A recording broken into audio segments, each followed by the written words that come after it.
Shoutout nga pala kay Sir Regan, kay Teacher May, ah, bon voyage po sa iyo, Sir Regan. Papunta ka na pala ng Puerto Rico. So, ingat-ingat lang po. Ito po yung bangbang. Tapos, ito po ay nagkaroon po ng pangyayari po dito sa Sitio Locomotive na kung saan po. Kung makikita nyo po, nasunog po talaga. Nasunog po yung buong, yan, kung nakikita nyo po, oh. Nasunog po talaga ng buong buo yung bakanting lote ng Sitio Locomotive. Kaya pala may bumbero kanina.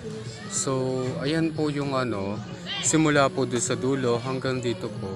Tapos dito na lang po kumukuha ng tubig po yung bumbero sa bangbang para magamit po para sa pag-aapula ng sunog.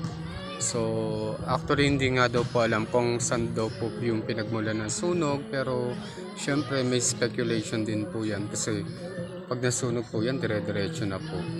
So, madami po yan po kung makikita nyo po ang sunog. Ayan po. So, syempre aabot po yan sa loob, kaya inapula kagad ng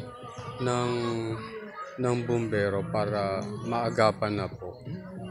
So yan, kung nakikita nyo po. So don't forget to like, share, and subscribe to my YouTube channel. So balik po tayo sa aming pong irrigation. So yan po yung irrigation. Malakas po ang kanyang tubig. Mas malakas po ngayon. So kung gusto nyo naman po maligo, kalimitan po ay maliligo po kayo sa hapon para at least pakunti na po yung maliligo at hindi na po ganun kadami ang naliligo. So yan po, maraming salamat po at magandang hapon po sa ating lahat. Bye po, ingat po lagi.